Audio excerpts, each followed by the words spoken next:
Hey Canucks fans, and welcome to Clay's Canucks car commentary for Thursday, November the 16th. I'm on my way back to my office in Vancouver after attending a workshop, an assembly, at a Catholic high school out in Surrey. So I had some time here as I traverse on Highway number 1 to talk about the Canucks and talk about tonight's game. I'm excited to go to tonight's game. I'm going tonight with my season ticket partner Mike, our first game of the year together, and we'll be watching the Vancouver Canucks host for the first time ever in regular season action the Vegas Golden Knights. Yes, the Knights were here during preseason, but that was preseason.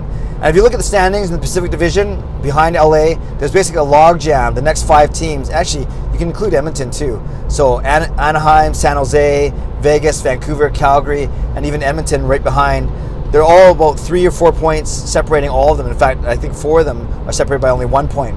So much so that if the Canucks win tonight and everyone else loses in the Pacific Division, the Canucks will actually jump up to second place in the division behind the Kings. But let's not get too ahead of ourselves. Let's talk about tonight's game.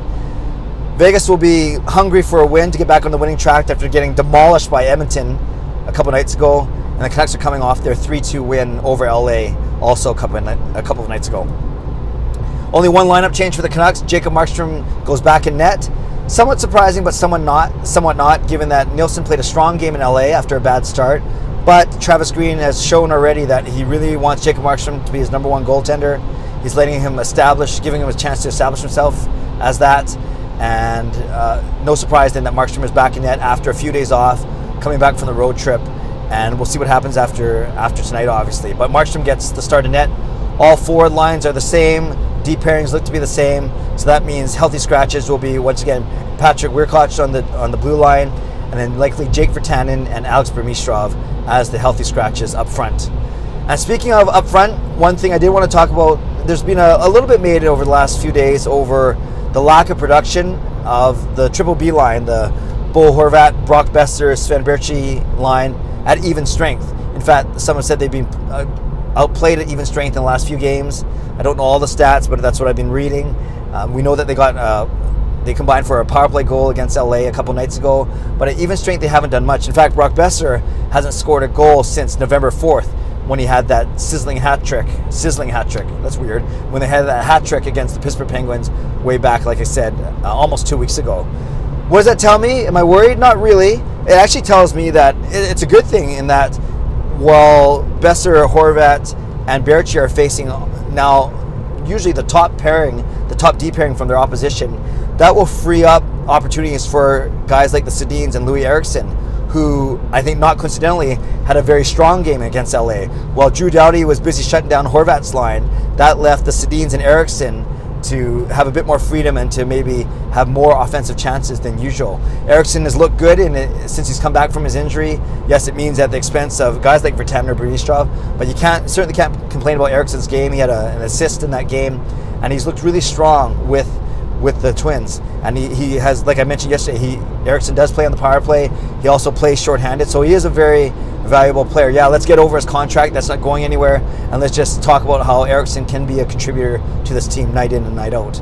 So I guess my point is I'm not too worried that the Horvat's line is being shut down for at least a little bit, if that means other lines are going, in particular the Sedins and Eriksson, and maybe even trickling down to Granlund, guys like Granlund and Vanek and Gagne and Dorsett and Sutter and Gauntz. But really I want to focus on the Sedins and Eriksson.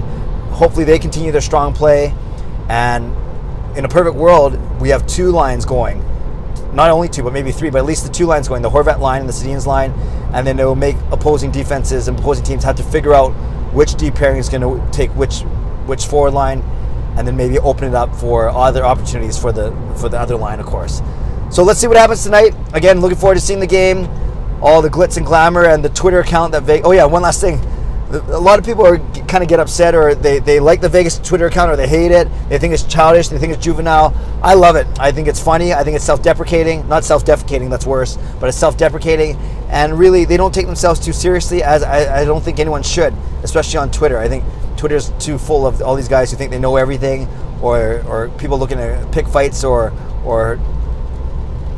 show how much better they are than other people. I'll get off my soapbox now, but just a small thing. I'm looking forward to seeing what the Vegas Golden Knights tweet about tonight's game, and actually I hope that they're tweeting about a loss as opposed to a Golden Knights win. Canucks fans, what do you think? Are you okay Are you concerned about the lack of production from Horvat-Boeser and Baertschi and Boeser in the last few games? Or do you understand it's part of the flow of the game? It means they're being matched up against strong deep pairings. And do you agree with my sentiment that it gives other forward lines like the Sedins and Eriksson a chance to flourish and a chance to shine? Leave a comment below. I'd love to read it. Also, maybe do a score prediction if you want down below. And I invite you to subscribe to this YouTube channel if you haven't done so already. Have a great day. I hope it's a great Canucks game tonight. God bless, and go Canucks go.